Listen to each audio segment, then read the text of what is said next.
Hey there, what's up? Welcome to the video. And in this video, I'm going to talk about something really important, which you might not have even thought about before when it comes to your recovery from DPDR. And that thing is language, the language that you use. And I'm not talking about French or Spanish or English or anything like that. I'm talking about the words that you tell yourself, or your internal monologue, your internal dialogue, and how to actually sort of shift that a little bit to really make it work for you rather than work against you. The reason this is so important is because it comes up again and again and again when I'm doing one-on-one coaching with people to help them through their DPDR. Language is such a big thing. So I'll explain to you exactly what I mean by changing your language.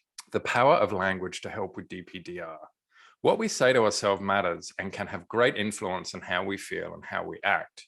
Now, when a lot of people think about changing their language or stuff like that, they always say, just think more positive. All I have to do is think more positive. But I'm not actually talking about thinking positive all the time, because you know what? That's really unrealistic. And basically, it's impossible to do that. If it was possible to think positive all the time, everybody would be thinking positive all the time.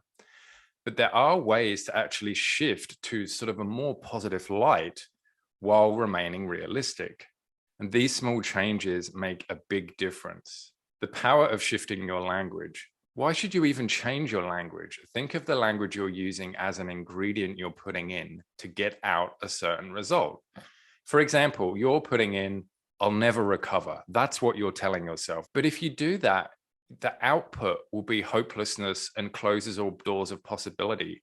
Because if you're saying to yourself, I'll never recover, then where do you go from that? You're not even open to the possibility that you will recover. However, if you're putting in, I'm really struggling with recovery, it puts out an acknowledgement that it is tricky, but it leaves the door open. Subconsciously, this has a big impact and will make a real world difference in your life. Really, it comes down to this. If you keep putting in the same ingredients, you'll keep getting out the same results. I can't remember who said it, but somebody said the very definition of insanity is doing the same thing over and over and over and expecting different results. It's the same with anything in life, and it's the same with DPDR recovery. If you're not getting the results that you want right now, perhaps you need to put in different ingredients to get out different results. More ways to shift your language. So changing I can't to I choose not to. This is a really massive one. And everybody says this all the time about lots and lots of things that they find difficult. I can't. So if you say, I can't exercise after work because I'm not in the mood, because my boss upset me and I'm late home because of the traffic. Well, look, no offense, but you can exercise. You're just choosing not to do it. You're shifting the blame to why you can't on everything else except you. So you can't do it because of your work. You can't do it because of your boss. You can't do it because of traffic. You're not taking any responsibility or ownership for your decision. You're not saying, I can't do it because I'm choosing not to do it. At the moment, you're just blaming every external thing around you except you. This leaves you very powerless, and it makes you think that you actually don't have any options and you don't have any control or choices here. But you do. You absolutely do. So taking ownership and responsibility for this would be saying something like, I'm choosing not to exercise because I'm late back and my boss upset me and I'm not in the mood. So it's fine. You still don't have to exercise. You're still acknowledging that you're upset and your boss upset you and you're frustrated because of the traffic and all that. But you're also taking responsibility for it. You're saying, I'm choosing not to do it because I'm consciously making that decision.